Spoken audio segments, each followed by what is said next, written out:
天都黑了，你怎么才来加班？我刚从医院回来。我不想听你的理由，你要是干不了，就别干了。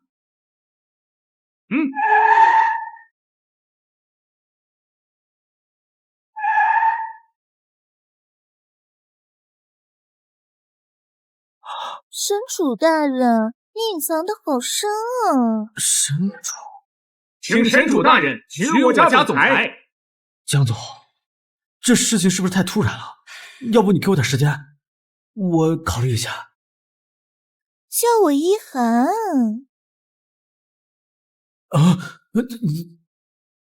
喂，什么？我妈住院了。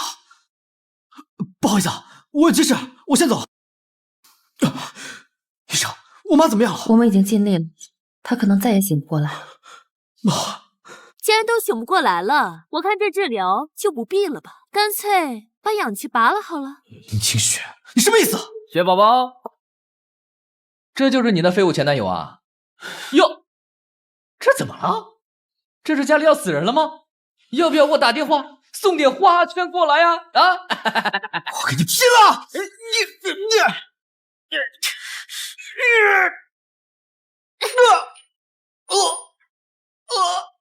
你大爷的！哎呦，保护神主！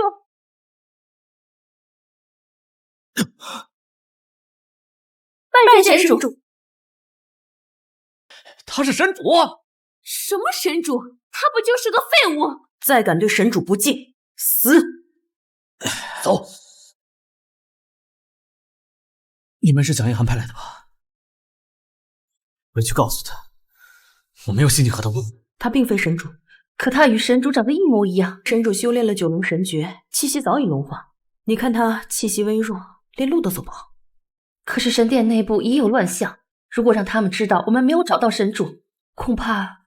你告诉他们，神主现在在北境，3日后便可抵达海城。神王宴3日后照办。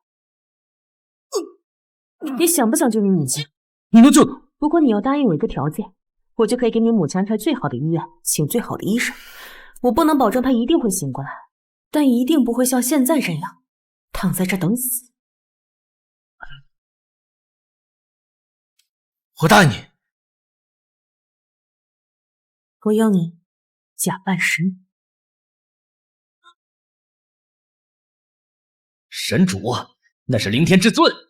如果他真的是神主，我们就死定了。不必担心，我有远亲在神殿任职。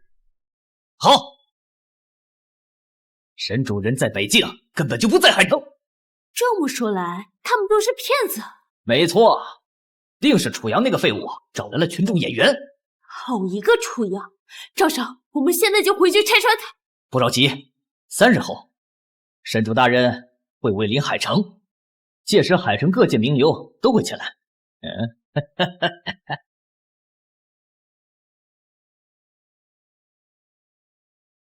这里是神主隐修的居所之一，你要在此了解和学习神主的一切。练功了！没有了，撑不住了，真的不行了。再来！3日后的神王宴，各界名流还有神殿的高层都会来。你现在想以假乱真还不够。我不行了，我真的不行了。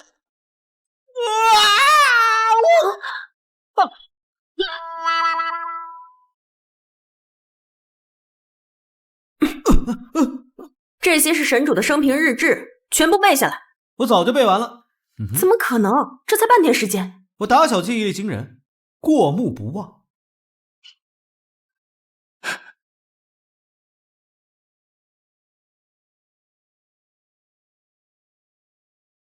明龙，你看本尊表现的如何？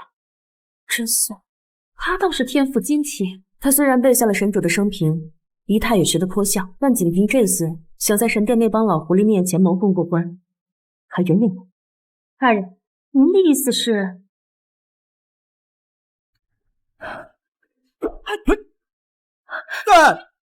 你差不多行了。你体质太弱且全无章法，3日内我一定让你学会神主的神技。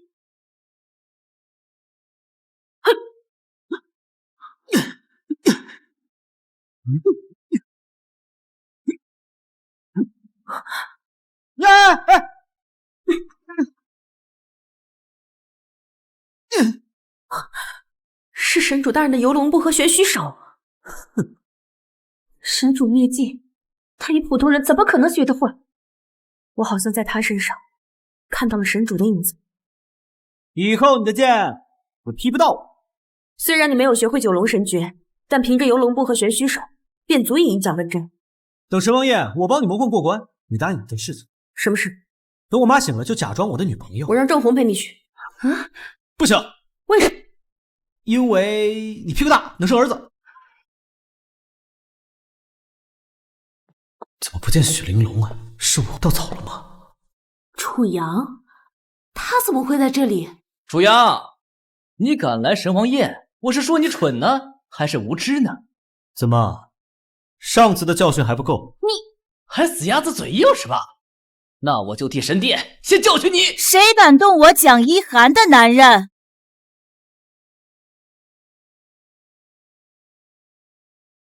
我知道你是神主，但你假扮身份在我公司上班，其中定有隐情。海城商业女王，蒋氏集团总裁蒋一涵竟然袒护一个废物。神王宴快开始了，我们进去吧。好。蒋总，许久不见，你这风采依旧啊。蒋总，这位是？哦，能与蒋总同行，想来关系非浅吧？鄙人周家周启年，你既然能与蒋总同来，那定是某位名门望族之后，不知可否认识一下？神殿之主，凌天至尊。神主，不是神主驾到，又是夜莺，我神主见谅。吴家主，周家主，二位叔伯，可不要被他骗了啊！他根本就不是什么神主。原来是赵少，你说的不是神主？没错。这位小兄弟，你虽然跟蒋总是朋友，但这种玩笑你不能乱开呀。就是，我等前来参加宴会，皆为瞻仰神主尊荣。小兄弟，这等玩笑切莫可开。怎么？我说我是，你们不信；他说我不是，就信。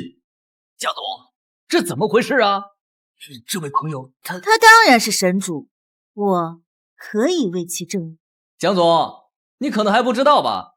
他就是一个骗子。他只不过是一个在海城工作了3年，买不起房还买不起车的小职员。怎么，现在不想努力了，就想靠着冒充神主给吃软饭了？蒋总，看来你遇人不淑啊。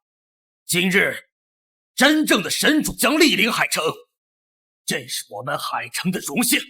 我周启年绝不允许有人再次冒犯神主的威严，我也不答应，我们也不答应。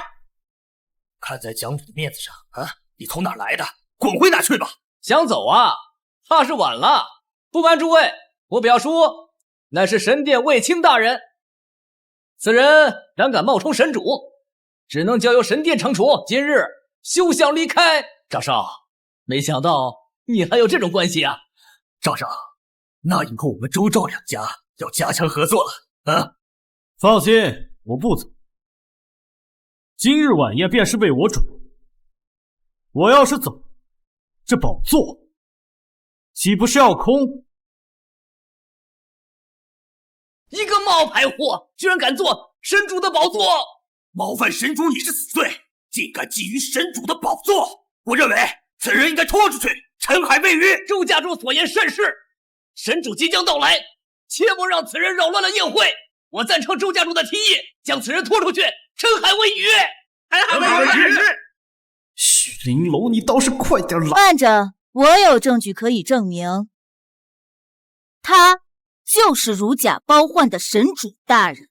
此乃只有龙国朝廷要员才有资格查阅的龙国报刊，这上面便有神主的报道，以及他见国君时的照片，自己看。小的有眼不识泰山，冲动了神主，还望神主责罚。拜见神主大人！神主大人，这不可能！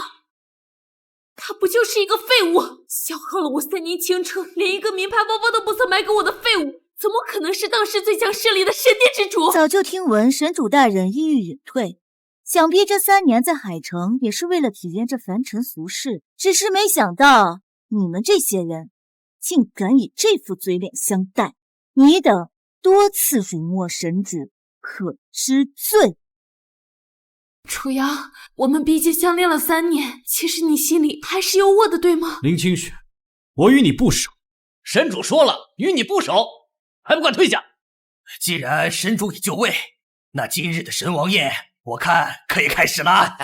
等等，赵少，你还有话说？赵家主、周家主，你们不觉得这件事情很蹊跷吗？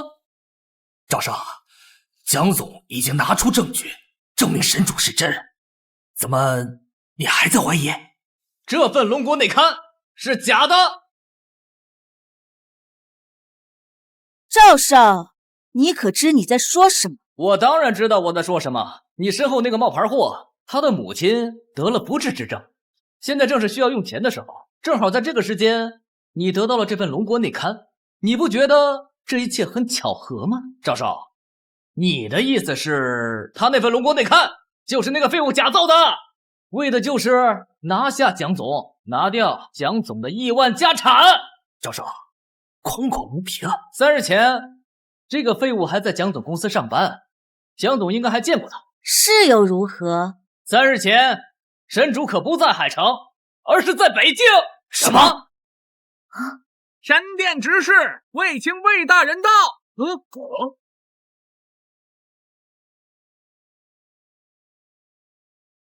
我能证明赵少所言属实。3日前，我接总部通知，神主在北京，今天才会到达海城，而且神主出行时必有玲珑侍卫贴身随应。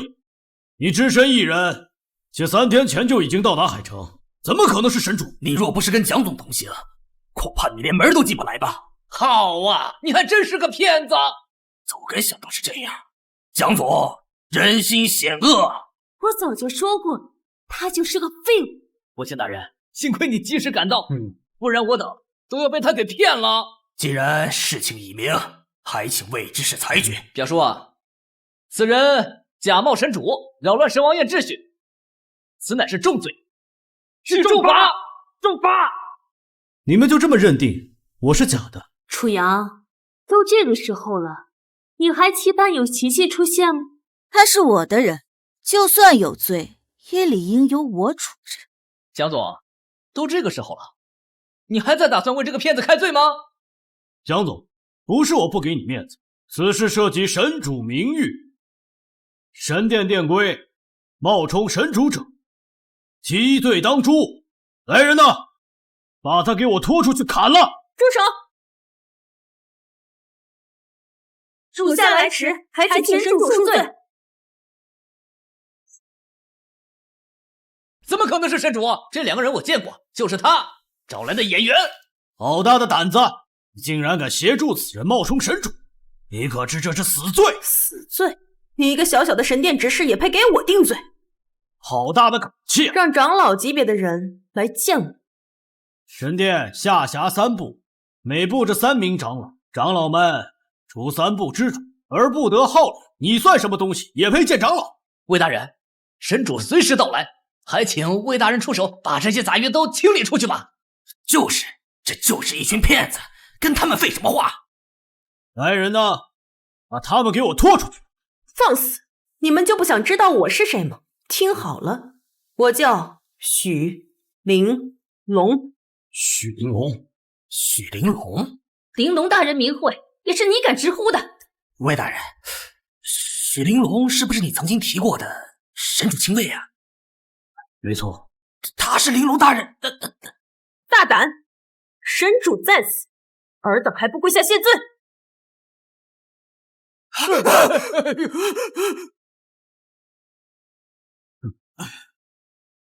神主，这些人以下犯上，须以惩戒，以儆效尤。按照殿规处置。是。表叔，你们都被他们给骗了，他根本就不是什么神主大人，连这个许玲珑，他也是假的。此事不可儿戏啊！我说这话，肯定是有十足的把握，不然我怎敢轻言？你先起来。神主3日前在哪儿？3日前，神主在北境啊。3日前，这几个人在医院跟着楚阳行骗，清雪可以作证。他们就是一群胆大包天的骗子。知晓神殿见过神主玲珑大人的不多，所以在神王宴上行骗，其目的就是为了骗取献给神主的贺礼。胆大包天，连神主的贺礼都敢觊觎，简直无法无天！连魏大人都差点被你给骗了，害得我等下跪。魏大人定要诛罚他们。想我卫青在神殿效命10年，没想到今日竟有人在我面前假冒神主。魏大人不必自责，是这些人太过狡诈呀！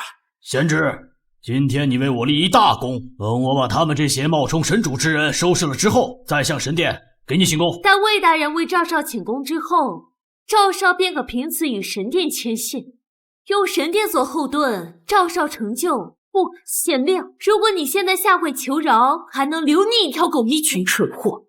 将死之人，我何必与你逞口舌之快？等到你们俩都被处死，你的母亲就交给我，到时候送你们一家团聚。你好大的胆子，可知以下犯上已是死罪。今日我便以赵家长子身份号召诸位下达诛杀令，还请神殿卫青大人指认诛杀这个假冒神主之人。我吴家附议即刻诛杀假冒神主之人。周家附议，立刻诛杀假冒神主之人！立刻诛杀假冒神主之人！既然诸位皆有此意，那我魏某便借神殿之刃斩杀此贼。卫青，你可识得此物？紫玉令。魏大人，紫玉令是什么？神殿为辨别成员身份，以赤橙黄绿青蓝紫令牌划分，其中赤令牌最低，紫令牌最高，只有神主的亲信和各大长老才配是紫玉令。你这伎俩还真跟楚阳制造龙国内刊、欺骗蒋总的手段如出一辙呢。赵少，你的意思是这个令牌是假的吗？这群人真是有备而来呀！尔等知识浅薄，人卑位低，可知紫玉令代表什么？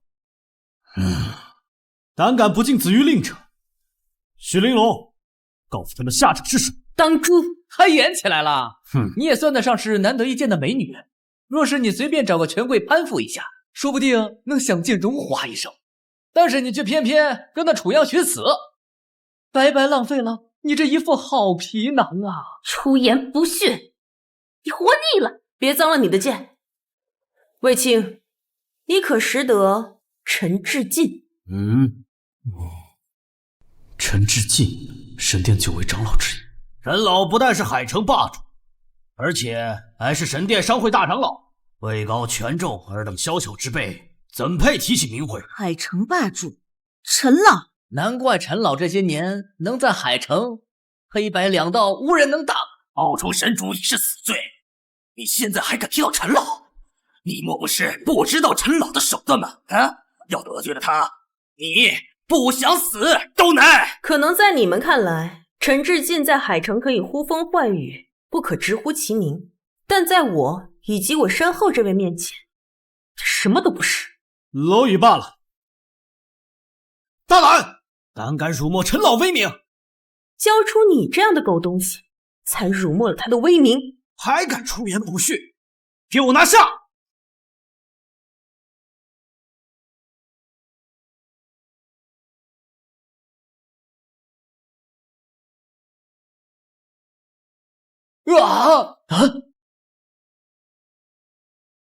让陈志进前来领罪，否则与神殿除名。限你3分钟内赶到神王殿，否则神殿除名。陈老何须人等？你们一通电话就让他3分钟内赶到，你们未免也太想天开了吧！蝼蚁岂知天穹之味？赵顺，你可知你死期将至？有许玲珑在，我只需要做我该做的。表叔，我看他们是在拖延时间。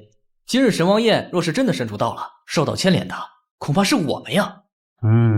这帮人不安好心，千万别受他牵制啊！这时间已晚，真正的神主马上便会莅临。最重要的是，解决眼前的麻烦。一群跳梁小丑而已。楚阳，我看你还是在九泉之下好好做你的神主美梦吧。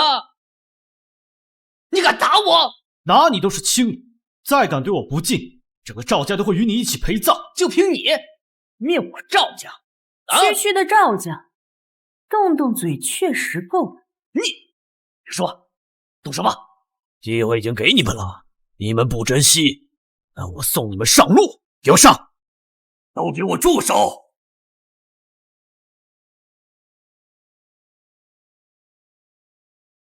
恭迎陈老，恭迎陈老。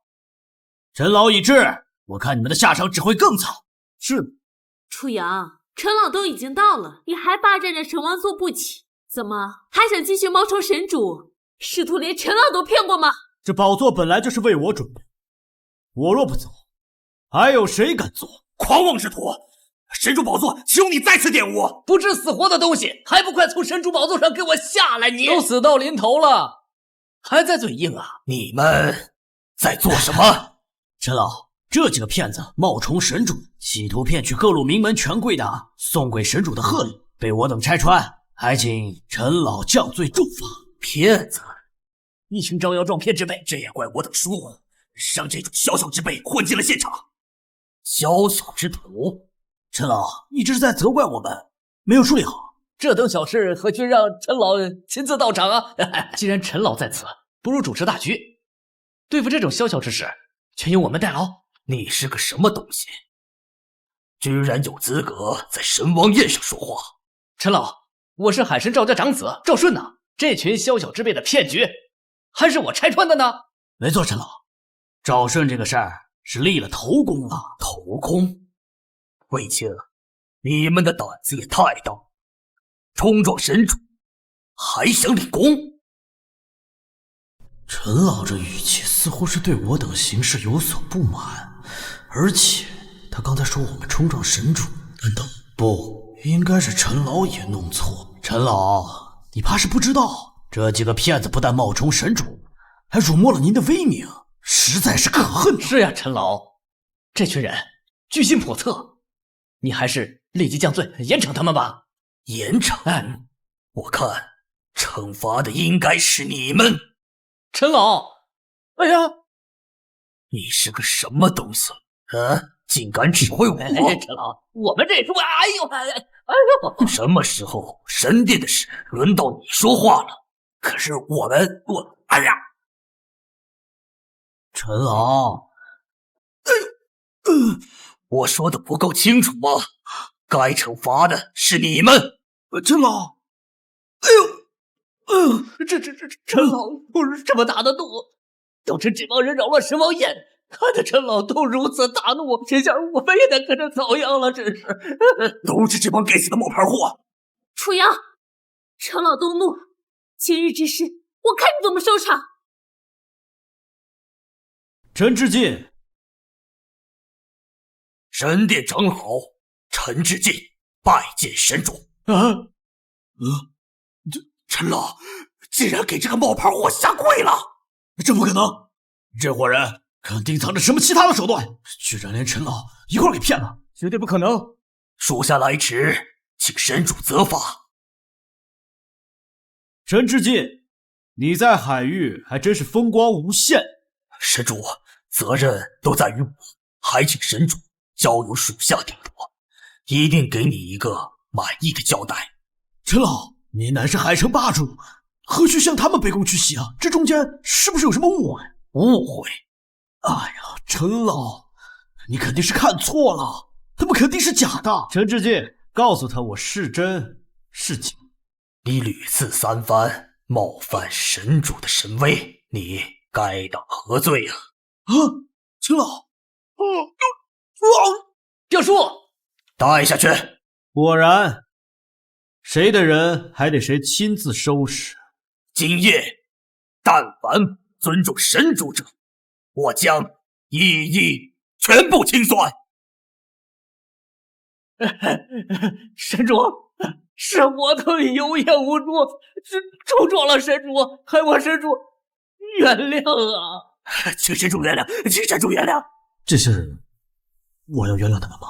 记住，你是神主，以神主的风格行事。我是神主，我是神主，我是神主，我是神主，我是神主，神主风格行事，神主风格行事，神主风格行事，神主风格行事。吴家主、周家主，尔等不是要降罪于我吗？不，我等被小人蒙蔽，恳请神主大人不计小人过。一句小人蒙蔽就想接过，未免也太轻松些了。拖出去！神主啊，这中间都是误会啊！是误会，都是赵顺，是他蛊惑我们的。对，就是他，赵顺，他蛊惑我们的，不是我。赵顺林清雪的账我待会儿会亲自清算。至于你们，既然是个误会，那本尊就不再追究了，你们自行了断吧。神主饶命啊！我们再也不敢了，神主，自行了断已经是神主最大的宽容，还不谢过神主？神主，我愿尽数献出周家的财产，周家的众人愿意世代为神殿效力。我求你给我们周家一些生机吧！神主，我家也愿意献出一切，求我神主给我一条生路吧！这吴周两家那是海城顶级豪门，没想到为了保自己小命，献出所有的身家，这难道就是神殿的力量？赵少，如果楚阳真的是神主，我们怎么办？怎么办？我怎么知道怎么办？献出全部家产，终身为神殿效力之事，我还得考虑考虑。考虑可不是神主的风格呀！江枫，拜见神主。江枫战神呐！江枫战神的地位仅次于神主，若他能出手，必能保住周吴两家的财产和性命。江枫战神，我冤枉啊！你有何冤？恳请江枫战神出手，跟神主说一声，保我周家一条性命吧。你的意思是，神主不曾留你一条生路那就死了算了。饶命啊，战神！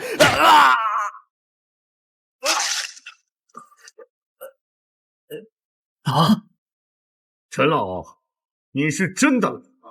这么点小事儿都不能为神主分忧，还要神主亲自解决，当真办事不力。这个江枫是占卜之主，是我们神殿最不稳定的因素。要是被他发现，露出了马脚，今天你我谁都别想活。占卜之主是不是很厉害？他要是对我出手怎么办？你我都得死。陈某虽老，但也知道今日这神王宴是为了神主3年回归而办的喜宴，你在这里当众杀人，是不是有所不妥呀？不见点血，怎么能让这群名门望族老实一点？江枫，神主都没有发话，你敢私自用刑，血染宴会？你行事之前，难道不请示神主吗？还真应该请示一下，可神主也得在这儿才行啊！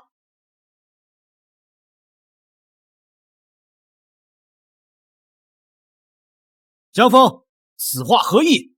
你个冒牌货，把嘴给我闭上！江枫战神乃是神殿位高权重之人，没有十足的把握和证据，是不会这么说的。那楚阳真是假的。我就说楚阳之前明明是条舔狗，怎么可能会是战神？江枫，你敢对神主不敬，你可知道后果？后果？还是先想想你自己的下场吧。省省，你不是我的对手。江枫，你虽贵为战之主，可是神殿3位皆以神主为尊，如不敬神主者，人人皆可诛之。陈老，你这话我就不乐意听。我江枫从战部一路杀到今天的这个位置，靠的还真是神主的带领。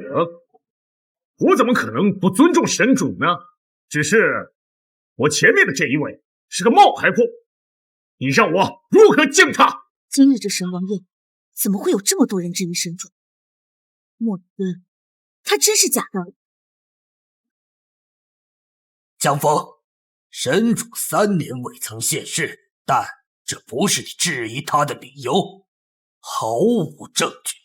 单凭这一条，我便可以启用3部鬼神，治你大不敬之罪。3年里，我听了不少流言蜚语，都说战部之主觊觎神殿大位，当众质疑我的身份。我看你想取而代之。神殿大位，能者居之。别说神主今天已经不在了，纵然在此，这话我也敢说。你说神主不在了，是什么意思？3年前，神主在北境开启了诸神之战，一人之力抵挡18国战神，此事你们还记得吗？此战举世无双，谁人不知，谁人不晓。可我得到的确切消息，神主在那场战役中中了血陀罗之毒，早已战死。什么？神主已战死？你敢说神主已死？简直大逆不道！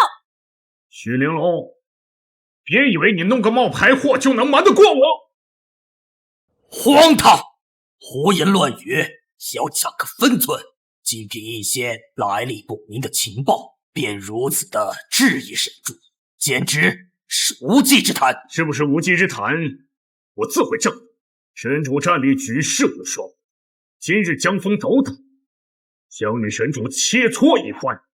神主身份是真是假，一试便知。你好大的胆子，竟敢挑战神主！许玲珑说的对，这江峰确实难对付。什么？神主不敢？本尊今日不想动，若江峰战神想切磋，待今日神王宴结束之后，再来找我便是。先过了眼前这关再说。看来神主还真是怕了呀！你放肆！放肆？好啊，那我徐彪今天就放肆一次，也想请神主赐教一番，不知神主可否成全呢？神主真的不敢回应。莫非真如江峰战神所言，你这个神主是假的？诸位，神主战力无双，现在连徐彪大人的战帖都不敢见，莫非是他心虚了？如是以往，这种小小之辈敢如此叫嚣，早就被神主一巴掌拍死。可是今日神主一反常态，始终不作为，难道真如江峰所言是个冒牌货？这里倒是还有个明白。战神大人，小人赵顺，我之前就说过，这个神主是假的，只可惜小人人轻言微，没人相信罢了。我信你。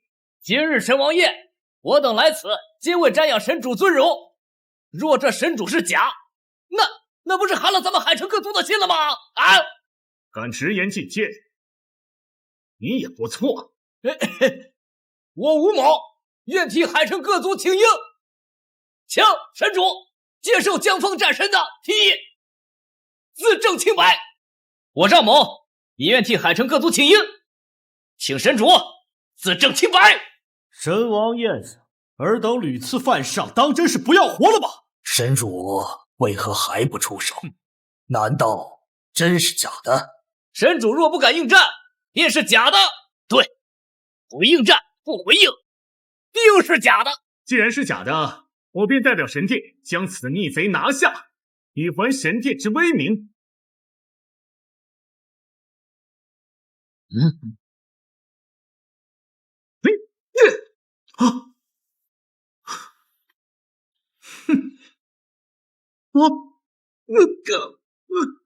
神主绝学九龙步和玄虚手，不可能！你个冒牌货，怎么可能会神主绝学？还好提前学会了游龙步和玄虚手，凭此神主绝学，应该可以镇住这些占卜的人。看来大家还是对神主有误解。江峰，神主使出了绝学游龙步和玄虚手，你还有什么可说？看来还真是一场误会。江峰，我看你是心存叛逆，真以为神主3年不现世，你就可以随便挑战他的威严了吗？大人救我！今日本尊小惩大戒，尔等再敢放肆，定斩不招。徐彪，谨遵神主教诲，谢神主不杀之恩。大人，神主果然回来了。接下来我们该怎么办？神主回来了？不可能啊！我的消息可是来自上京的，那位大人物不可能会出错。那么眼下就只剩下一种可能。什么？虚玲珑找了个冒牌货，还教会了个神主绝学。接下来我们该怎么办？不过是在强撑罢了。无妨，幸好我还留了最后一手，等着看好戏。今日闹剧已经够多了，传令下去。今日胆敢犯上之，宴会结束之后再一并清算。谨遵神主之令。谨遵神主之令。海城将士现千年雪参一枚，帝王翡翠一块，帕加尼超跑一辆。不愧是蒋女王啊，出手阔，这贺礼的价值怕是有数亿呀。是啊，不出意外，今日蒋女王的贺礼足以压艳群芳了。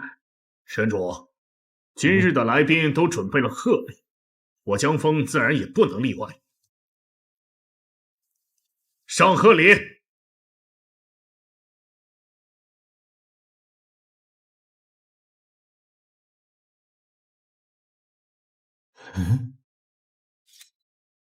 这什么光？刺的眼睛都这么开了。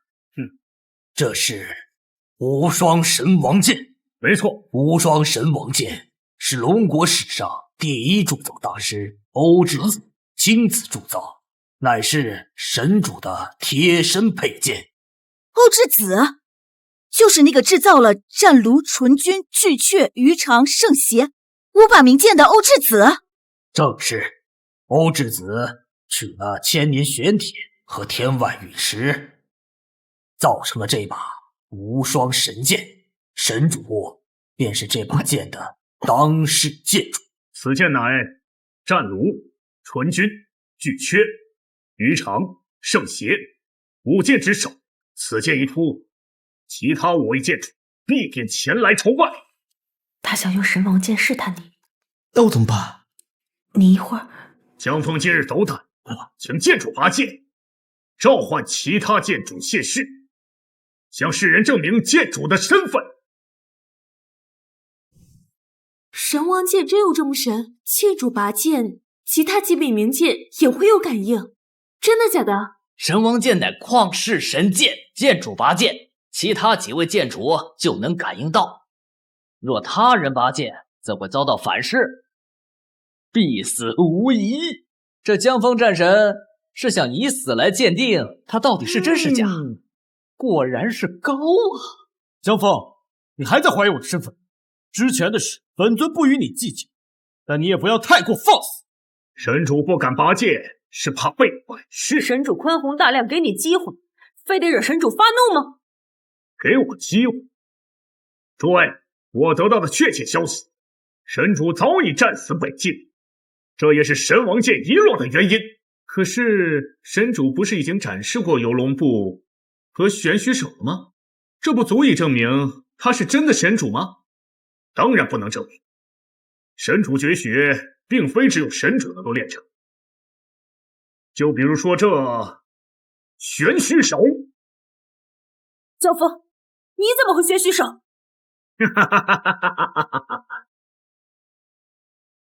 我曾多次看到神主使用玄虚手，便尝试以神主的运气方式加以施展，钻研了多日，还真被我练成了。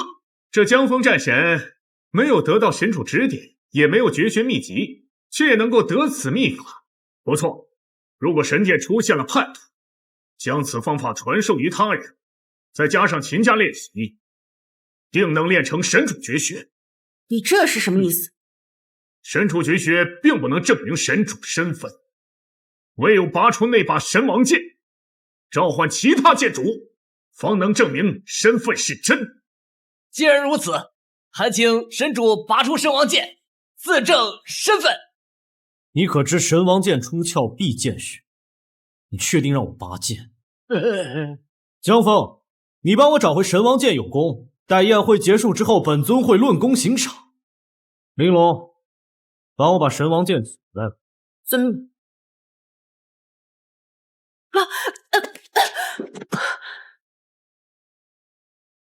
诸位，像许玲珑这样的大宗师级别的武道强者，哪怕只是仅仅的取剑之举，都被反噬到吐血，这就是神王剑的霸气之处。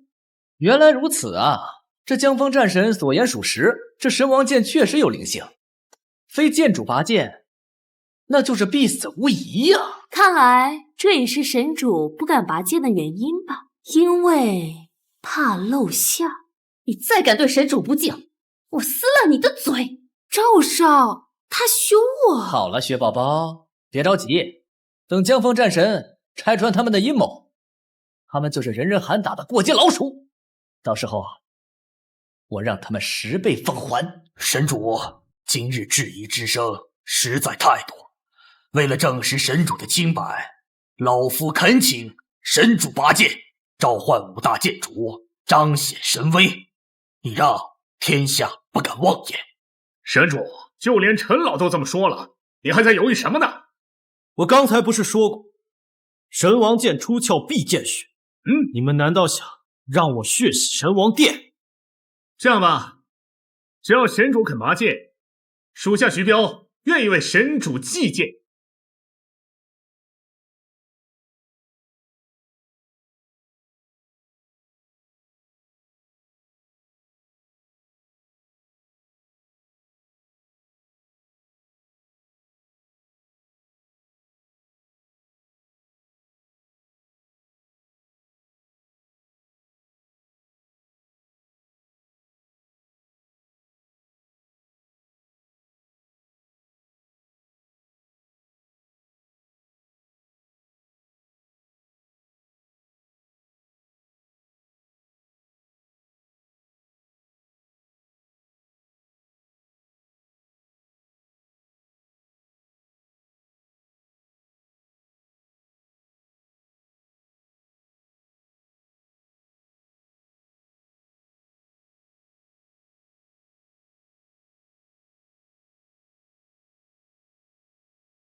江峰，身为战部首尊，你应恪守神殿法纪。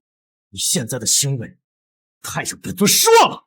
你认为我会在乎你的看法？你放肆！我今天就放肆了，我看看谁又能奈我何！神主，江峰也虽于战神，但是许人行事愈来愈发疯癫，还请神主亲自出手教训此人，以正神殿纲纪。只怕眼前这个冒牌货根本不具备与江峰战神一战的实力嘛。徐彪，你这是什么意思？陈老，您还看不出来吗？他只是一个学了几项神主绝学的冒牌货，根本不具备与江峰战神一战的实力。徐彪，你就不怕神主真的拿你击剑吗？这要是能死在神王剑之下，那是我徐彪的福气了。就是不知道神主是否有拔剑召唤剑主的勇气。贱人，敢咬我！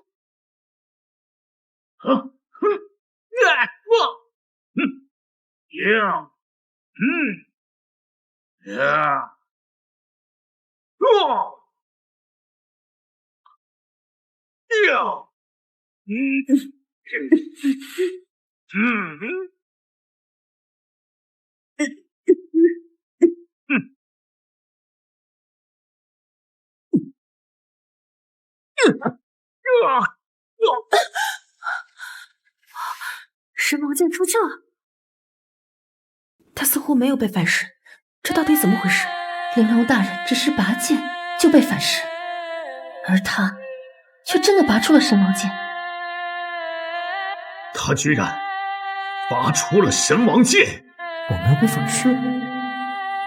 刚才是谁说的？击剑来着！江峰，我说过，神王剑出鞘必见血。现在剑已出鞘，你说该如何收场？不对，虽然拔出神王剑未受反噬，但神王剑与其他5柄名剑有所反应，为何不见其他5位剑主现世？5位剑主天南海北，身居何处无人知晓，说不定此刻正在忙别的事情。这难道也是你质疑神主身份的借口？神王剑出鞘，便可传遍8方，他们受召唤，必定前来现身。江峰战神说的没错，即使所有剑主们都在海城，也需要一段时间才能赶过来吧。陈老所言极是，剑主从不轻易现世，纵然感应到我以神王剑召唤，赶来也需要一定的时间。那就给你们半小时，够不够？好，赶快去找几个人扮演剑主啊！从现在开始，任何人不得离开大厅半步，违者死。大人，这江峰太过分了。江峰是战部之主，不但自身实力强大，手中更是有10万将领，此人不容小觑。那我们怎么办？静观其变，如果神主在此，这些问题一定能迎刃而解。这神王剑已经拔出来了，却未见到其他剑主，这说明其中必有隐情。他就是一个废物，还真以为坐上神王宝座就能吐狗变真龙了。半小时已到，不好意思，我还是没有看见有剑主被召唤而至，这只能说明一点，你是假的。大人，战部的人将神殿包围了。江峰，你私自调动战部兵力，包围神王宴是何居心？我居心，清扫你这个冒牌货！我身为战部之主，自然要为神殿缉拿假神主。来人，将他们拿下！江峰战神已命人包围此处，我看这个楚阳还怎么演？小丑就是小丑，在绝对的力量面前不堪一击。一个冒牌货耽误大家这么长时间，就该就地诛杀他！江峰，你是想造反吗？江峰，你知道现在在干什么吗？陈老，你年纪大，有些事情眼不见为净。来人，请陈老下去休息。江峰，为你今天的行为，神殿3部会审判你的。江峰，神殿3部有我在，我看谁敢动神主。我等恳请江峰战神拿下冒牌神主，请江峰战神下令缉拿冒牌货。看来不只是我，整个宴会厅都在质疑你们。既是如此，我当替神殿缉拿叛逆。来人，把他们拿下！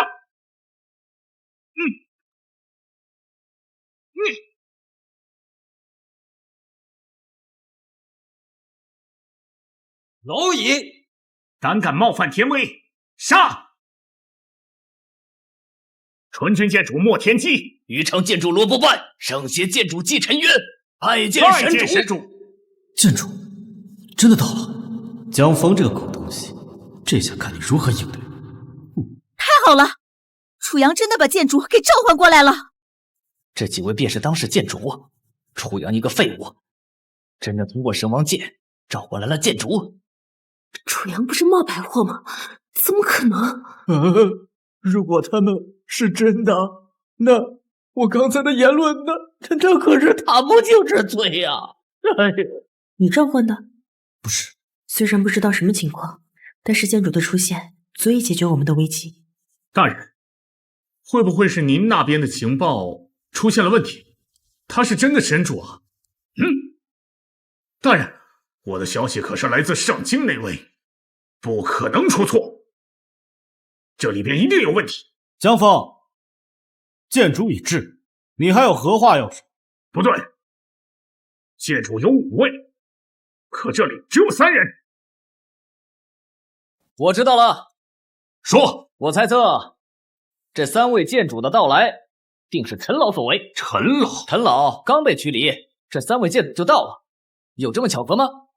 我猜测，定是陈老有意帮这个冒牌神主。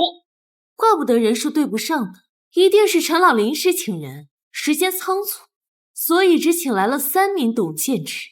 江峰大人，赵少说的有几分道理啊。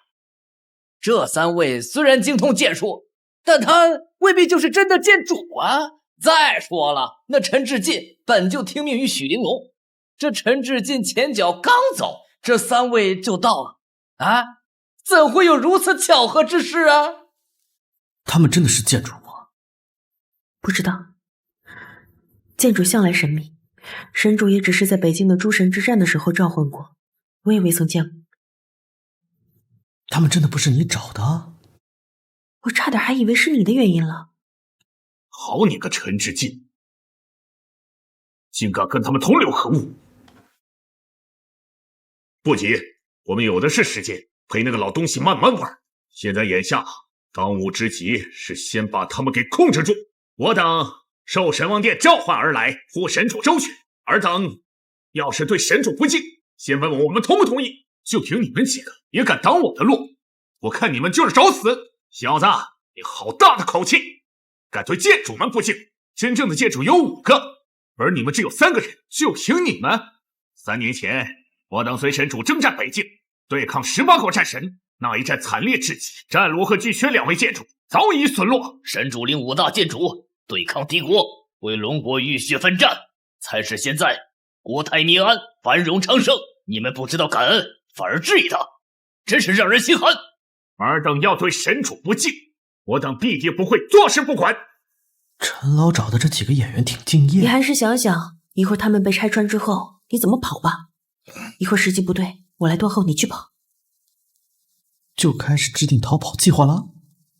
看来他们真是假的。假不假你心里没数吗？你真以为没有神主的神殿加持，是个人拔剑就能召唤剑主啊？拿下他们！胆敢反抗者，格杀勿论！上前一步者，杀！浩瀚剑业，煌煌天威，你们真是剑主？你们还要执迷不悟吗？难道他们真的是？所以楚阳会游龙部玄虚手这些神主绝学，还能够拔出神王剑不受反噬，甚至招来剑主。他能做到不是巧合，而是因为他就是神主。不可能，绝对不可能！完了，我先前对神主大人不敬，现在只有死路一条了。真没想到，我的公司竟然前赴一条真龙3年。难道这几位是真的？我都开始怀疑自己了。不可能！3年前神主身中血陀螺，不可能还活着，这怎么可能？这不是真的！神主是何许人也？轮得着你们在这里对他狭义的目光看待？就怕他是真神主带血陀螺的毒，也不可能这么轻易的解开。我今天倒要看看，中了血陀螺活下来的人，功力究竟还有几成？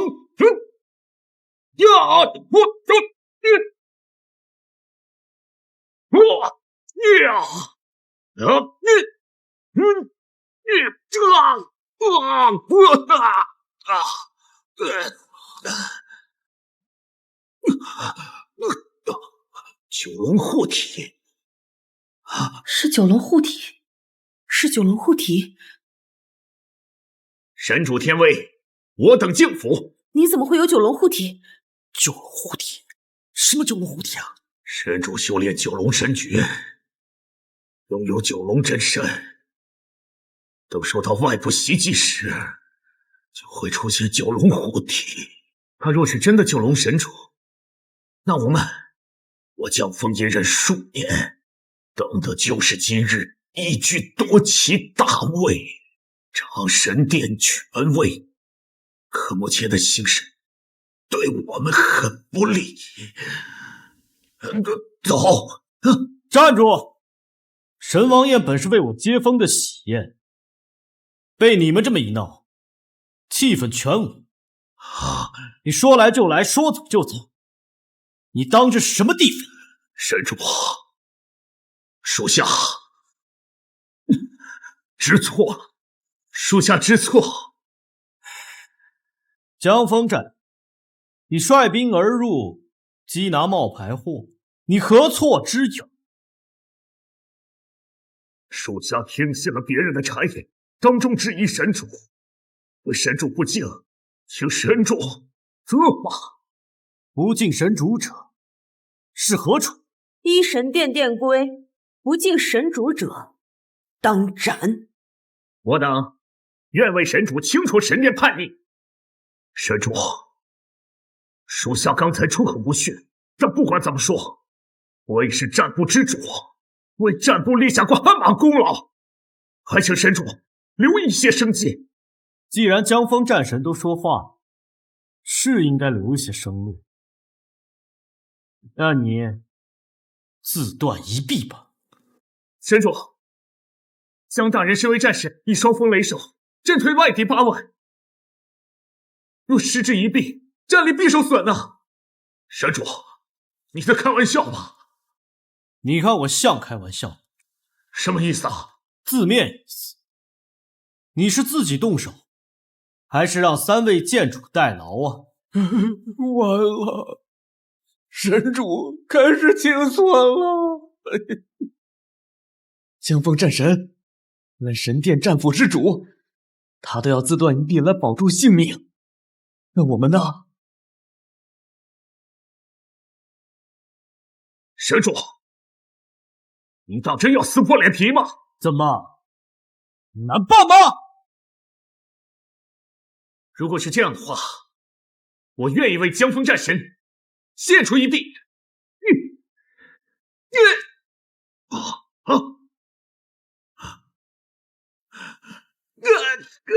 江锋，你这部下对你还真是忠心耿耿。但是他是他，你是你，他自断一臂是他的事情，但依旧有风。什么？你神主，战部乃神殿3部最为重，你让我自断一臂，等同于神殿少了一条胳膊。既然如此，那换个人来管殿事。神主，若江锋战神愿意交权，属下相信战部这条胳膊废不了。江锋，你要知道，你手中滔天权力是谁赐予你的？本尊可以赐予你这一切，也可以收回。好。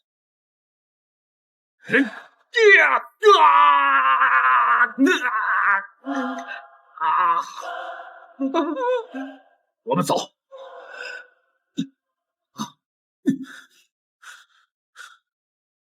神主，其实我吴排城确实有一点言语不当之处，但是此次真的全是因为少主和江锋战神的蛊惑呀，我是被小人蒙蔽的呀。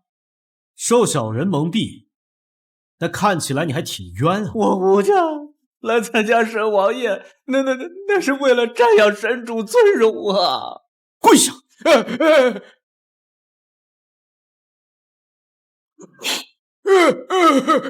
神主，我吴百成愿自断生路，还望神主给吴家后人留一线生机。品行端正，可？楚阳，我知道我错了，但是我们毕竟相恋了3年，你对我还是有感情的，对吧？你不配，带下去。今日不敬神主者，我自当一一清算。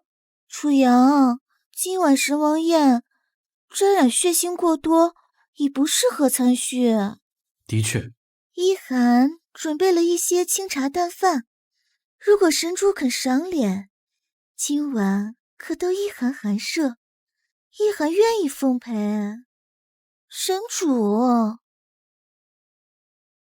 请叫我楚先生。楚先生，你我可还有未完之事？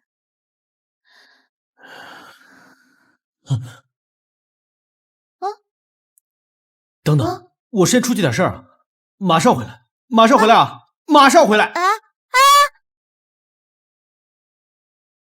我真不知道什么九龙护体啊！那你怎么拔出神王剑不受反噬，还能召唤剑主？被江锋偷袭时还能激发九龙护体，这一切怎么解释？我当时就看你被人欺负，我也没多想，我直接把神王剑拔出来了。至于那个什么九龙护体，难道是因为爱情的力量还能激发九龙护体的功效？你少胡说！碎了，真碎了！我刚才顶的是你腰，不是那儿。我也没说那里碎。神主令怎么会在你那儿？这不就一块破玉疙瘩？神主有2大至宝，一是神王剑，2就是这神主令。神王剑你是知道的，被江枫盗走。这神主令为什么在你身上？我捡的。你捡的？神主在北境消失的，海城离北境8000里，你捡的？在北疆一带的河边。我当时看到这块玉有瘟神醒脑的作用，所以就一直佩戴身边了。北疆是连接海城与北境的，难道神主消失的时候，这神主令遗失在了北疆，顺着河流飘了过来？真有这么巧的事情？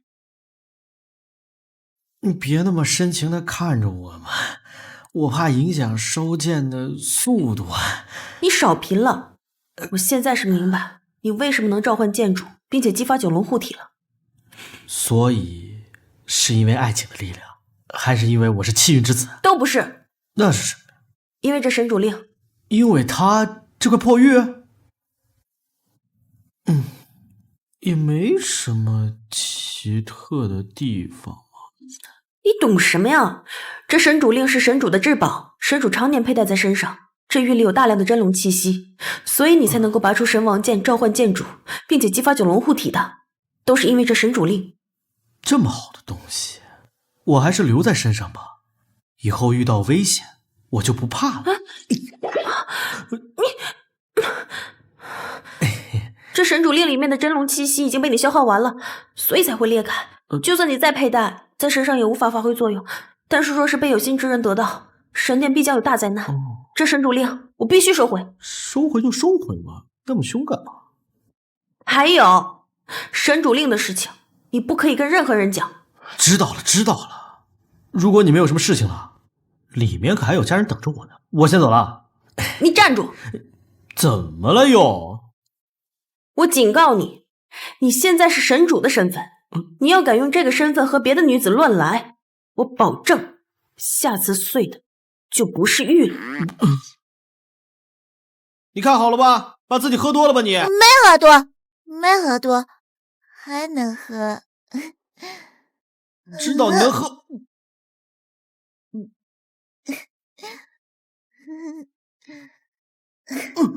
我也是个正常男人啊。我好热。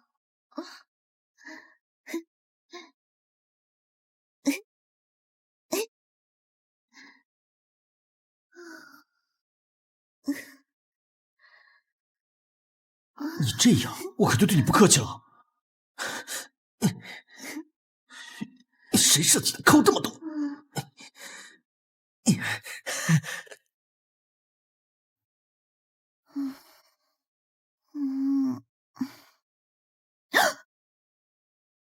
我妈，我对不起，我昨天晚上可能喝多了。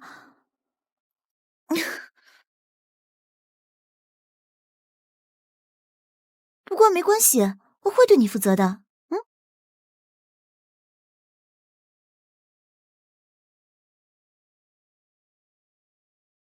君主，您的情报有误，神主是真的。神王宴上发生的事情，本座已都知晓，但是要清楚，神主不可能还活着。可我亲眼所见，他跟神主长得一模一样，并且他还拔出了神王剑，召唤出其他的剑主。最重要的，他也有九龙护体。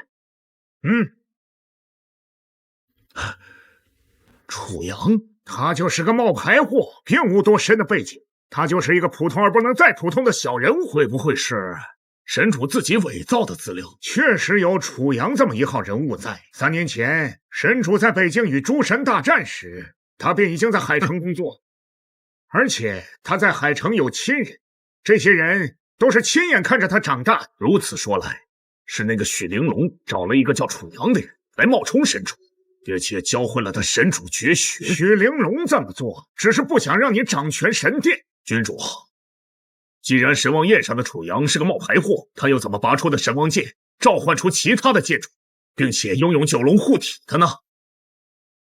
是神主令。神主令，你应该知道，神主有2件至宝。我当然知道，其中一件是神王剑，另外一件就是神主令。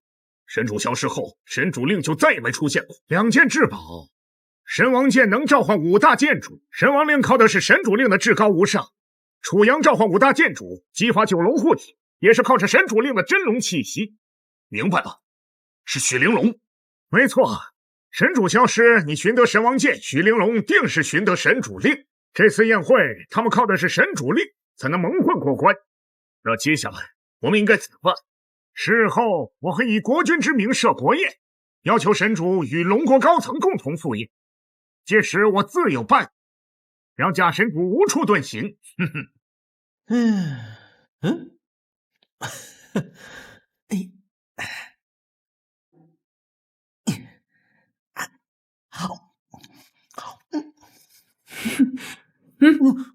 一大早从蒋总家回来，你怎么解释？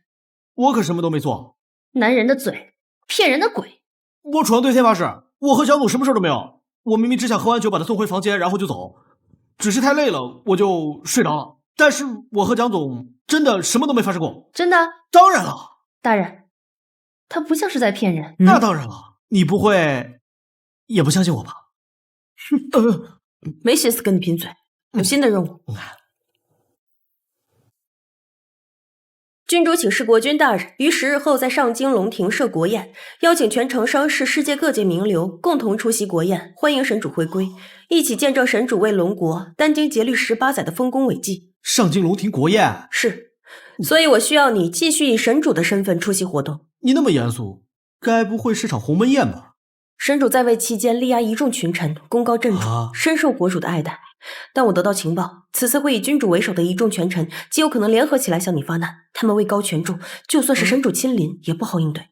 那更何况我是冒牌货呀！所以我需要你打起10万分的精神，不容有任何差池，否则你我都将万劫不复。我能退出不？你说呢？不能就不能，这么凶是找不到男朋友的。你，要你管！楚阳，刚接到消息，你妈妈醒了。啊，真的？太好了，我们走。干嘛？你忘了，只要我妈能醒过来，就假扮我的女朋友。玲珑，名字好听，人也长得漂亮，这么好的姑娘，楚阳，你一定要对她好。妈，我知道了，就算您不说有这么漂亮的女朋友，我也会对她好的。哎，楚阳，后天是你外婆的寿宴，你看我这身子骨肯定是去不了了，你跟玲珑去吧，正好也让外婆见见玲珑。妈，您放心，在外婆面前绝对不会给您丢人的。好，好。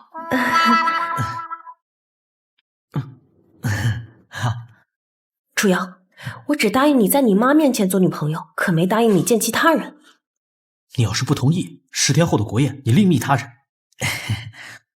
我只答应你演第1回，我可没答应你演第2回。你们妈，没事儿。他听说要去见外婆啊，太激动了。刚才问我要穿什么衣服啊，是吧？阿姨，您放心，我跟楚阳阳会一起去外婆那边的，您放心就好了，是吧？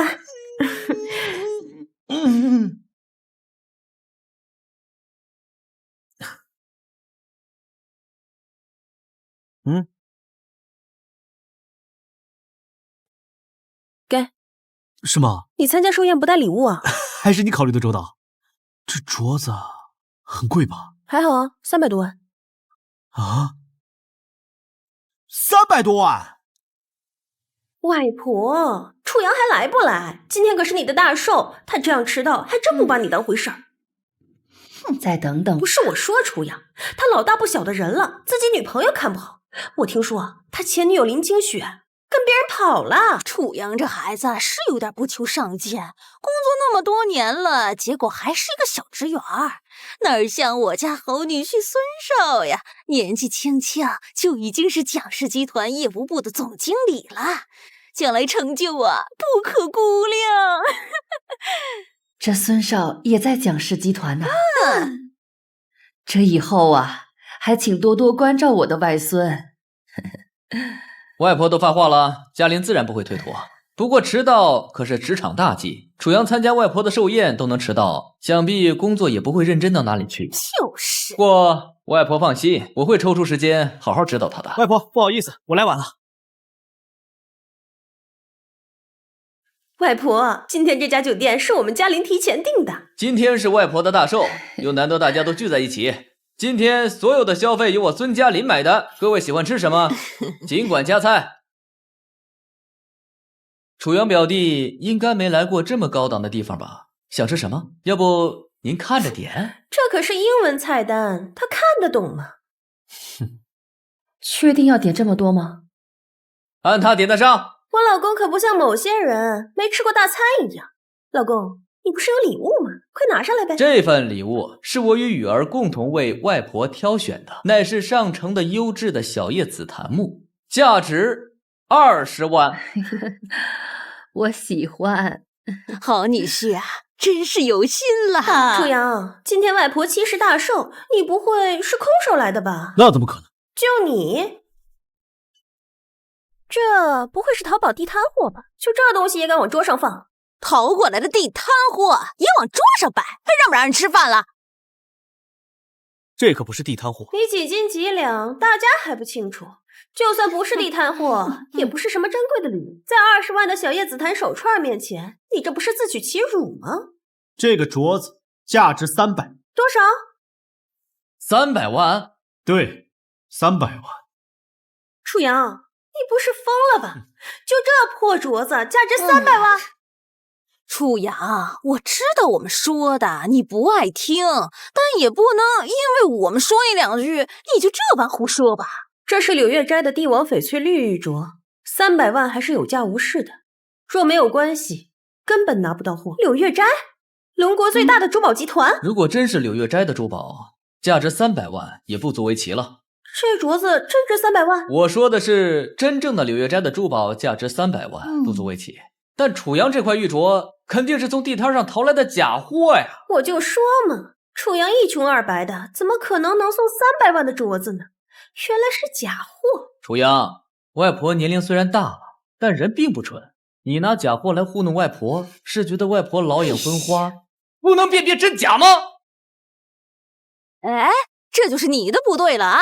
楚阳，不是舅妈说你这送礼呢最重心意，你就是送束鲜花或者做个手工送给你外婆，她也不会嫌弃。那你送个假货，确实有点过分了啊！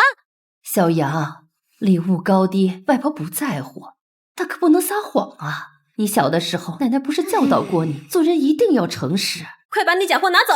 你们就如此肯定，一定是假的吗？楚阳，人可以没钱，但志不能穷。我听说你也是蒋氏集团的员工，蒋总这人向来嫉恶如仇。若是让他知道你拿假货糊弄自己的亲人，你猜他会怎么想？孙少，我外孙虽然调皮了些，但他向来都是善良的。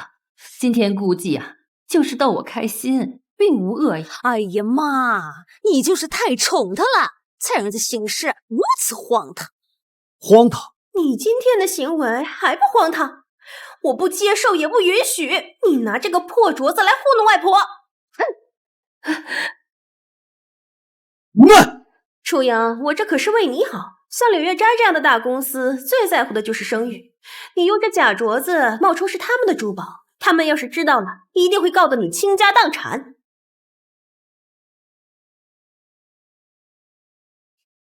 怎么，不服气？你摔碎了没关系，但我怕你赔不起。赔不起？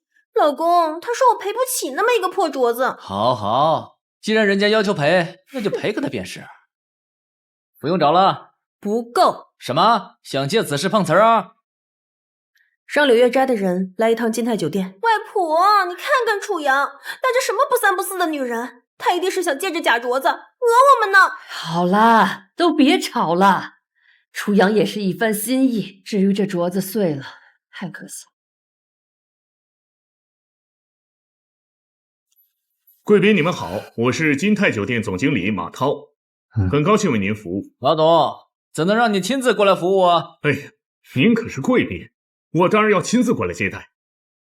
老公，你可真有面子，金泰酒店经理都亲自过来服务你。孙总，由于您本次消费金额巨大，请您先核对一下账单。说吧，小意思。您本次一共消费258万。什么？多少？258万，您够面。258万？炊煮菜258万，这么贵？我们准备的可都是上好的食材，加珍藏的美酒，所以这价格上吧，自然贵了一点。你点的？我点的。区区200万就把你吓成这个样子。顾阳，今天是外婆的寿宴，你随便带个女人过来蹭饭就算了，还点了那么一桌天价菜，你到底安的什么心呢？一顿饭258万，就算是我女婿请客，你们也得掂量掂量点自己的身份吧，也配吃这么高档的饭菜，喝这么高档的酒啊！顾阳，我以为你就是不求上进，我还想让嘉林在公司拉你一把，没想到你如此的荒诞可笑，在外婆的寿宴上闹出这般笑话。你们就是这样想我的？不错，你还没有认清你自己。我和嘉林是不会为你的愚蠢买单的。200万一顿饭，你真当我是冤大头啊？马总，今天这局确实是我组的没错，但这些酒和菜都是他们点的，你找他们。200万，我看你们怎么办？一会儿别跪下来哭着求我们借钱。那这位先生和女士，你们买下单吧。请不起客就不要学别人请人。牙尖嘴利，你能买得起，你付啊。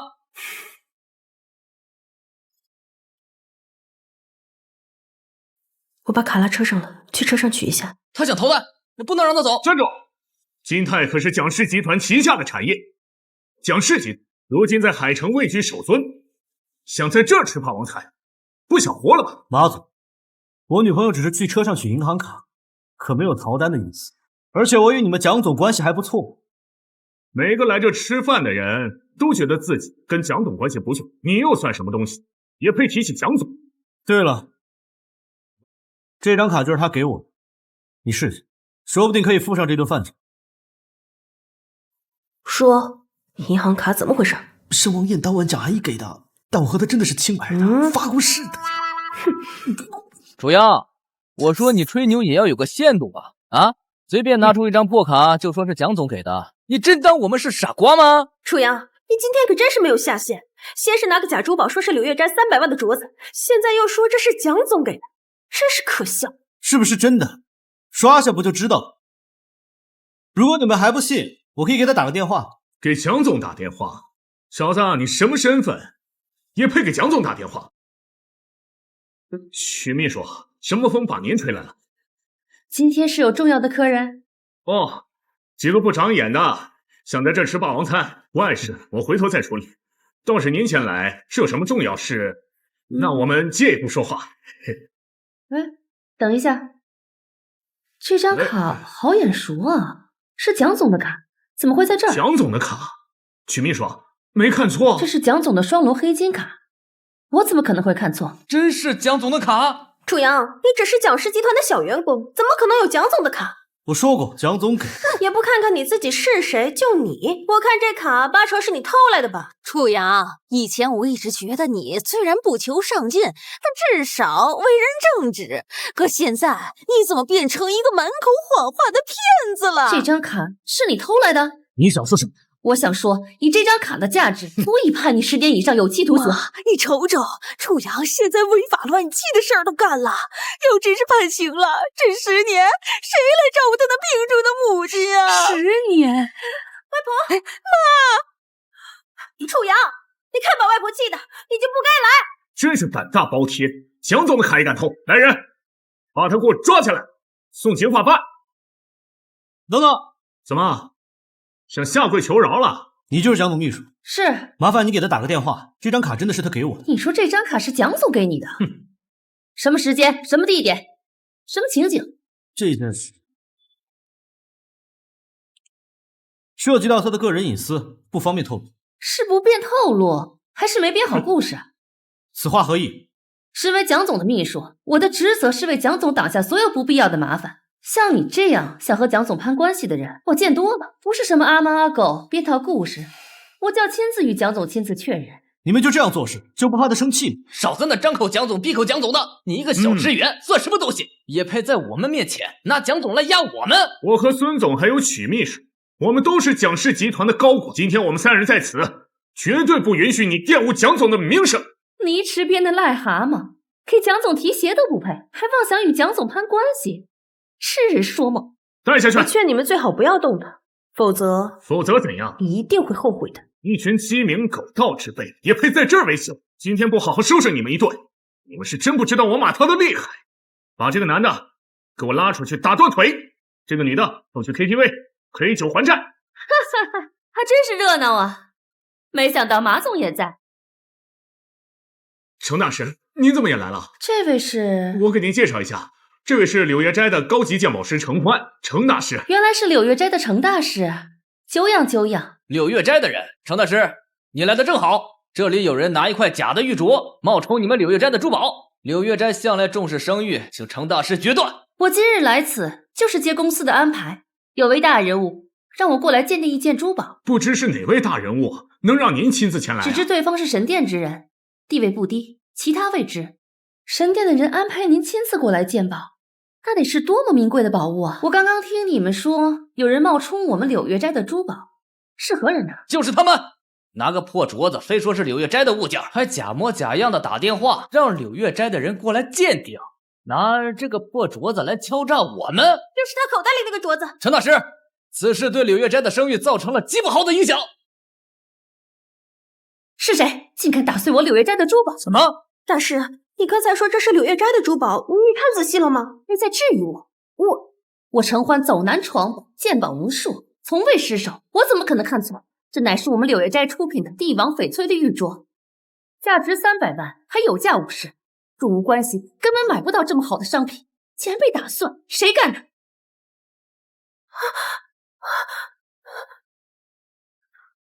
这镯子竟然是真的！就这么个镯子，价值300万，花了300万的镯子，老公怎么办？一定是哪里有问题，怎么可能会这样啊？小杨送我的镯子是真的，玉儿，你打碎了一个300万的镯子。是我给柳月斋打的电话。既然玉镯已经鉴定完毕，孙少正常赔付。300万，原来是您打的电话。这么说来，您就是神殿的那位。既是神殿之人，那便是我们柳月斋的超级贵宾。您且放心，今日这被打碎的镯子，我们柳月斋定会为大人讨回损失。300万！天哪，我们哪里拿得出300万呀？玉儿，你快求求楚阳，只有他不追究就没事了。我求他。楚阳，你说句话呀！只要你肯让柳月斋撤销对我们的责任追究，我可以在蒋氏集团给你安排一个部门主管的位置啊！孙少，你可真是个大可爱。楚阳，少在那里阴阳怪气的！就算你帮了一个有钱的女人又怎样？你还是个吃软饭的！你敢打我？你再敢侮辱他，你试试！信不信我撕烂你的嘴？老公，他打我！哎呀，一边去！楚阳，只要你愿意，别说是部门主管，就是部门经理，我也可以给你安排呀。楚阳，别给脸不要脸啊！就算你不接受我给你的职位，但你也应该考虑一下你的后果吧。你偷到蒋总的银行卡，此事可大可小。如果你敢追究我的责任，我定让你坐牢。对，楚阳，不如这样，你不再追究我们的事儿了，我让你姐夫去蒋氏集团去求求情，那你偷银行卡的事儿也就不会有人追究了。你们还真是蠢得可怜，你不会到现在还以为这张卡是我偷的吧？不是你偷的，难道是蒋总亲手送给你的？你不会真的以为找到一个开劳斯莱斯的女朋友，能够拿得出300万礼物的人，就能与蒋总扯上关系了？是吗？喂，是我。楚先生，听说你在金泰，方便的话来一趟锦绣湖畔包厢。好，我马上过去。他在给蒋总打电话，虚张声势罢了。整个海城能知道蒋总私人号码的屈指可数，他一个靠女人包养的废物，也能够请得起蒋总。你们蒋总马上走。蒋总今天来金泰是参加一场隆重的活动，这个行程大家都知道的，还用你提醒？我看这小子就是故意拖延时间，蒋总一到，我们便无暇顾及。既然如此，还等什么？拿下！慢着，这位女士乃是我们柳月斋的重要客户，你们不能对她无礼。既然程大师发话了，女的暂且先留下，男的拖出去打断腿，等候。住手！江总，江总，江总，哎，江总，这小子偷了您的银行卡。江总，这确实是你的卡。谁给你们的胆子，胆敢对楚先生无礼？楚先生，嘉玲，这是不是有什么误会？楚阳不是在你们公司只是一个小职员吗？是啊，没错呀。江总，你可能不知道，这楚阳只是工程部的一个小职员啊。你又是谁？江总，你贵人多忘事，我是海城分部业务部总经理小孙啊。从今天起，你被开除了。什么？江总，你不能这样啊！我是公司总经理，他只是一个小职员，你不能因为他而开除我呀！以你狭隘的眼光，怎么可能看得清楚先生真正的身份？他不是你表弟吗？身份，他能有什么身份啊？我不知道啊，还有你们，胆敢对楚先生无礼，明日自行去人事部解除职务，走个体面吧。江总，我上有老下有小，不能失业啊，江总。带下去。江总，我真不能失业啊，江总。嘉玲，江总，求你放过他们。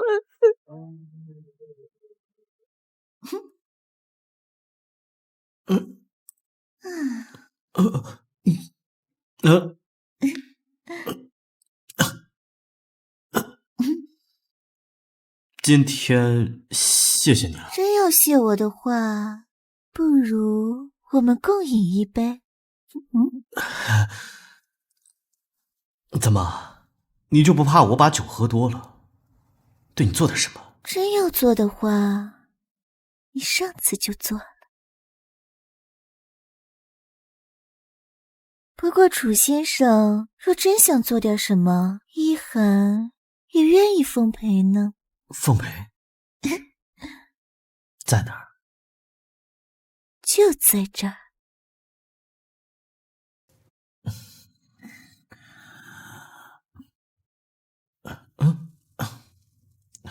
哦。喂，喂，出事了啊！下次，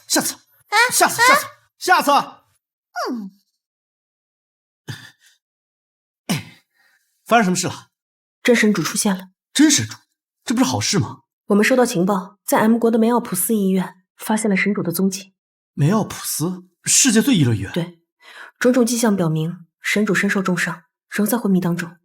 那真神主醒来，那是不是10天后的国宴可以取消了？等真神主醒来之后再办也不迟啊。不行，通告已经告知了整个龙国，是不可能取消的。眼下只能假戏真做，你继续扮演神主，只要不被江峰他们发现真正神主的踪迹，那他们就不能证明你是假的。可是目前最重要的就是要了解神主的情况。我和郑红会飞趟 M 国，不管神主是否醒来，10日后我们都会回来陪你一起参加国宴。事情是不是没有你说的这么轻松？我和郑红的一切行动都会在江峰及其背后的势力监控下，此行凶险。若10日后我们未能回来，是否参加国宴，你自行决定。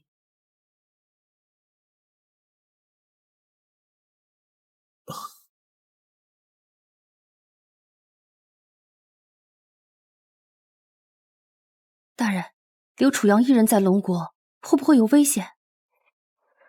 我相信他没问题，走吧。居主，如你所料，许玲珑已经离开了龙国。没了许玲珑，国业之上，想要扳倒神殿就更简单一些了。您故意透露消息给许玲珑，将其引出国，就是要在国外干掉他。像许玲珑这么聪明的人，又怎么可能轻易上钩呢？因为我们得到消息，神主确实没死，身处 M 国梅奥普斯医院，这消息是真的。什么？那为什么不直接杀了他？如果杀了他，那假的便是真的。明白了。那10日后的国宴，该收网了。届时我们大业已定。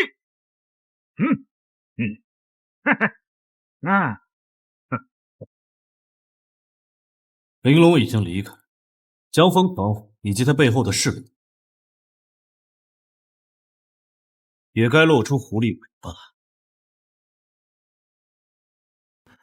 邓大人，好久不见。哎呦，沈大人，确实好久不见呐！你我身为龙国一方镇守，分属南北两地。若非今日君主设国宴，为神主接风，你我天南地北，见面实属渺茫啊！沈大人所言极是啊。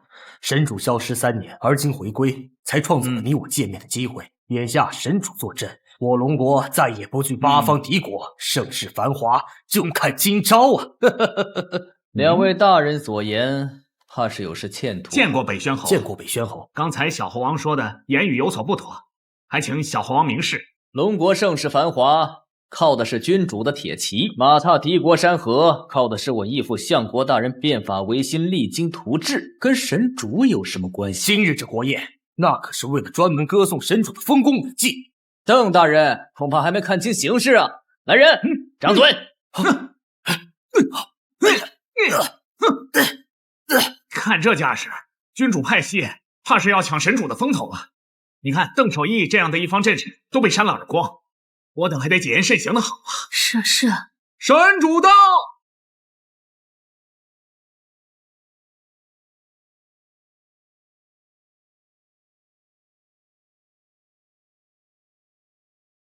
见过神主。他就是神主。公主啊，神主果然如国君所言，英俊潇洒，气宇不凡。公主能嫁给这样的人，也算有福了。婚约还未公布，不许乱说。今日的楚先生好像有点不太一样。今日国宴，本神主都已到，为何不见君主杨乾坤？回神主，杨君主在商讨国家大事，怕是会迟些到来。国宴尚且不守时，恐怕也难料理国家大事。神主在斥责君主迟到的时候，为何不看看神殿四周？今日为迎接神主回归，本是神殿主场，可为何3步一位，不见战部江峰以及神主亲卫许玲珑？莫不是这2人根本没把神主放在眼里？放肆！你知道你在跟谁说话？我乃国君亲封北宣侯，更是相国义子。神主高高在上，说教我几句便是。你个老东西算什么？也敢来训斥我？什么情况？汪丽人这是要公开叫板神主啊！今天这2巴掌算是挨明白了。今日这国宴，怕是一场针对神主的鸿门宴。你是说汪丽人是受君主指使，要对神主出手了？神主功高震主，一直受君主排挤。这汪丽人虽有侯爵之名，但背后若无人撑腰的话，在神主面前，他敢放个屁吗？今天看来是有好戏看。这个汪丽人今日抽什么风？小侯也越发不可一世了。原来的确是我已居的太监，一个小小的侯爷都敢跟神殿叫板。来人，带上，杖责一。你们敢？若反抗者，就地格杀。江风战神到！哼！江峰，可算到了，快帮我说句话呀！江峰，你身为占卜之主，神主都来了，你为何姗姗来迟啊？神主到，神主在哪儿啊？神主在此，还不跪拜？楚阳，我已经掌握了你充分的证据，证明你就是个冒牌货，我看你还能装多久？这神主竟是冒牌货，怪不得义父敢让我叫板神主。神主竟然是假的，国宴之上不可儿戏啊！江峰，你还真是记吃不记打呀！你难道忘了你的左臂是怎么废掉的？今日楚阳怎么感觉不太一样，就好像真的神主似的。楚阳，你不会真的以为凭借神王令里仅存的真龙气息，召唤过一次剑主，激发一次九龙护体，就可以高枕无忧，继续以神主的身份欺骗世人？太天真了！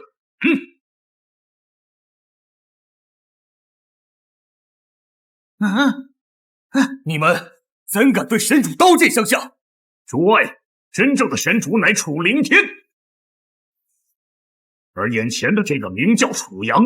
3年前神主战死北境，是许玲珑找来此人，让他冒充神主，目的操控整个神殿。今日我江峰要替神殿清扫叛逆。你说我是假，我便是假的了。神主令乃神主随身之物，你若拿得出便是真，拿不出就是假。到时殿外8000名将士会要了你的狗命。上次他利用神王令召唤剑主，激发九龙护体，神主令应该已经破碎。我倒要看看拿不出神主令你如何自证。别说神殿不会同意，我北宣侯3万北武将士也不会同意。神主令在玲珑身上。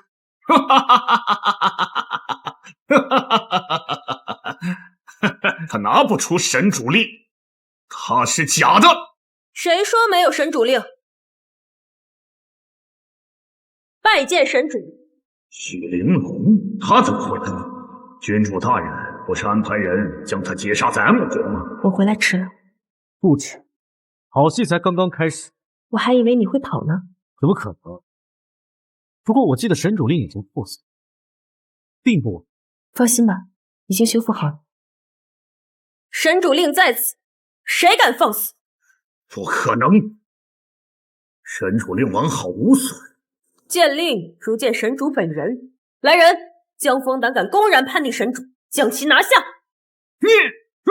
江枫，神王宴上，你一再质疑我的身份，损失一条手臂，今日依旧愚不可及，甘愿被人当枪使。既然如此，传神主令。是。怎么感觉今天的楚阳不太一样？奇怪，是错觉吗？他跟神主好像。江枫，隶属神殿战部，身为战部之首，目无神殿法纪，不敬神主威仪，私率战部成员以下犯上，扰乱国宴。今众怒之下，责令当众斩首。不可能，个冒牌货怎么能下这样的命令？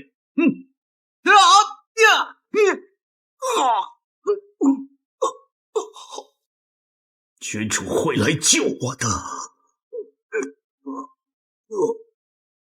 杀鸡儆猴，以血树立定威，这就是神主的风格呀！当机立断，处事坚决，不错。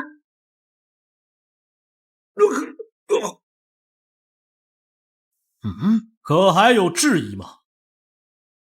小侯爷，神主面前，小人不敢自称侯爷。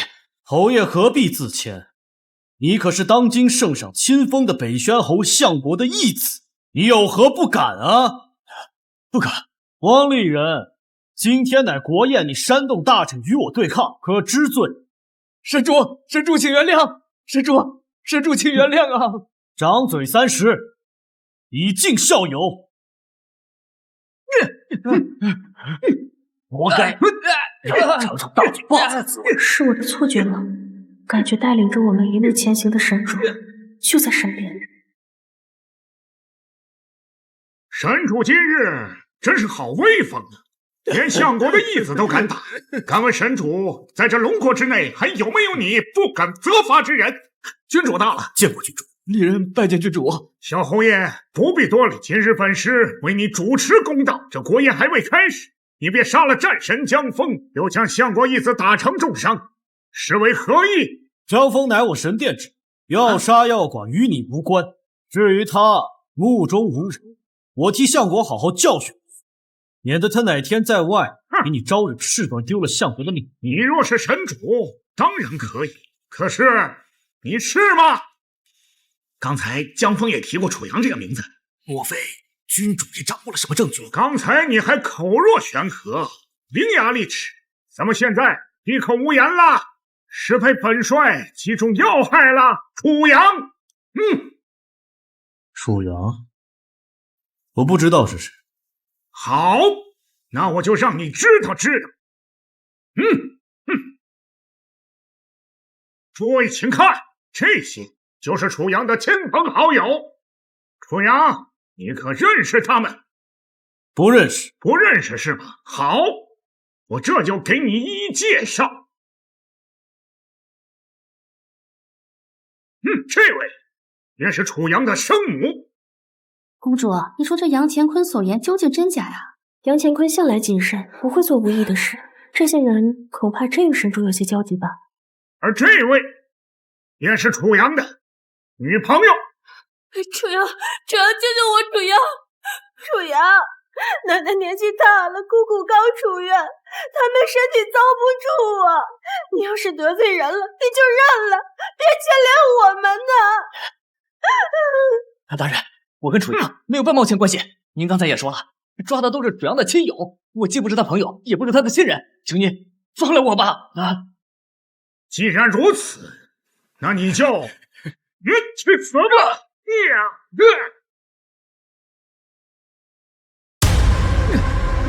不认识，或是记不清了，没关系，我帮你回忆回忆。请看大屏幕。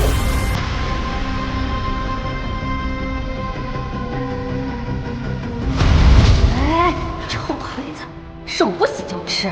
外婆做的糖醋排骨太好吃了，这是忍不住。哎，你这孩子，生日快乐！谢谢妈妈，谢谢大人。我不会洗，要不你教教我？教教我，教教我。你这什么脑袋瓜？这个题说了很多遍了。我，影像里的楚阳和台上的神主一模一样。难道我们眼前的这位神主真的是假的？好你个楚阳，胆敢假冒神主，今日便是你的死期！3年前，神主消失，连我皇兄都不知道他的下落，难道真隐藏着不为人知的隐秘？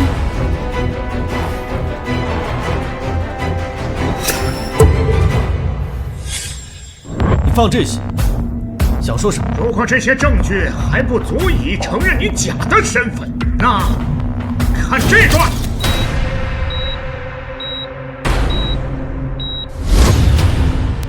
诸位，真正的神主此刻在 M 国梅奥普斯医院昏迷不醒。真正的神主在梅奥普斯医院，怪不得神主3年不曾现身，原来是在3年前的那一战身受重伤，至今未醒啊！这不可能，我明明在梅奥普斯医院门口安排了人，难道比杨乾坤的人？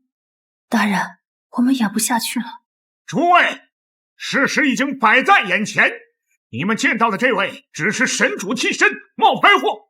而真正的神主昏迷不醒，楚阳还不赶快滚过来，跪地服诛！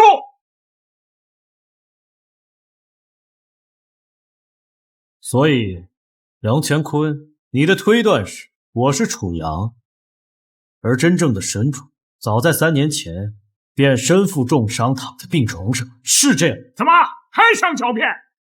只是这些都是你的推断而已。你想知道真实情况？难道我们知道的还不够事实吗？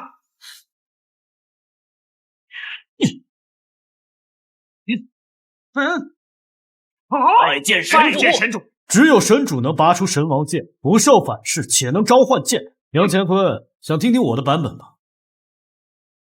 怎么可能？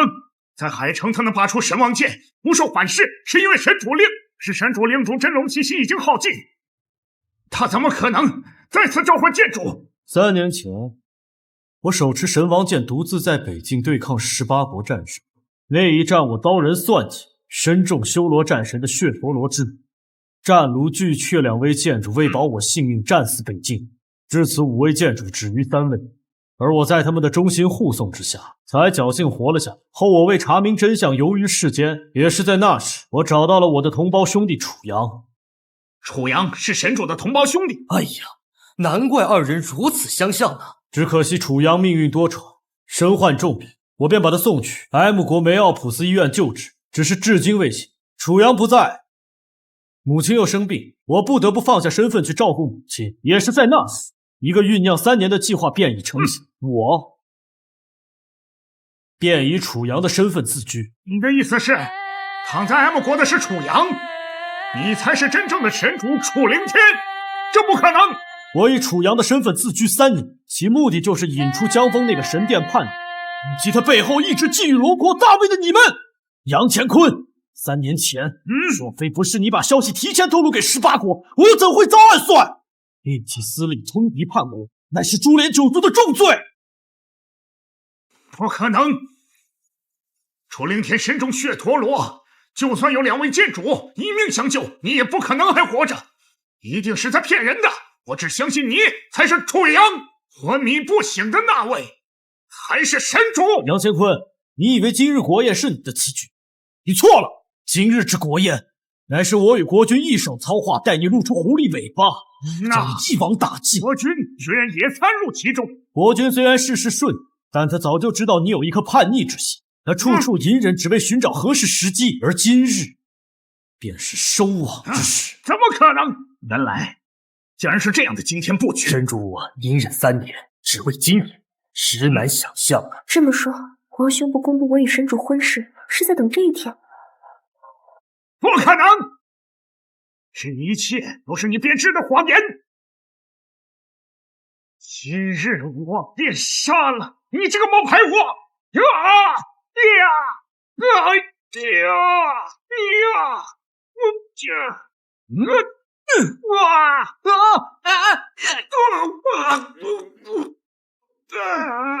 神经！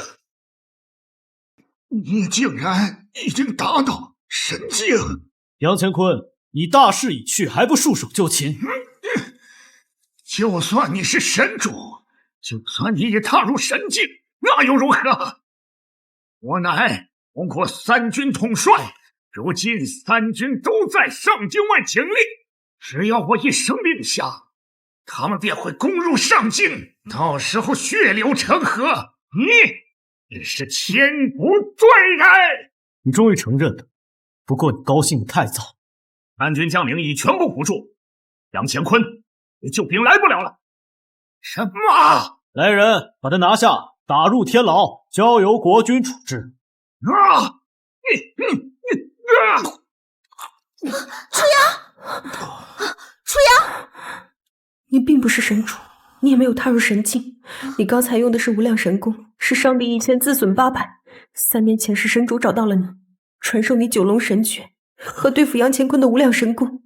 这一切，神主3年前就安排好了一切。我是谁重要吗？楚阳就是楚灵天，楚灵天就是楚阳。不管楚先生是谁，只要您愿意，一涵愿意追随一生。